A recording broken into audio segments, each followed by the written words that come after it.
परंतु या माध्यमातून नक्कीच सगळ्या विद्यार्थी यांचं भविष्य खूप उज्ज्वल आहे। या माध्यमातून सामान्य ज्ञान परीक्षा असतील किंवा इतर सिव्हिल सर्व्हिसेसचे एक्झाम्स असतील, तर हे तुमचं बेस आहे, हा तुमचा पाया आहे।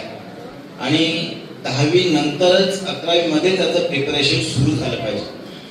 कारण आपण जेव्हा ग्रॅज्युएशन होतो नंतर असं वाटतं की चला आता आपण तहसीलदार किंवा PSI किंवा तलाठी याची एक्झाम, म्हणजे ह्या आवडत्या परीक्षा आहेत, तलाठी आणि PSI,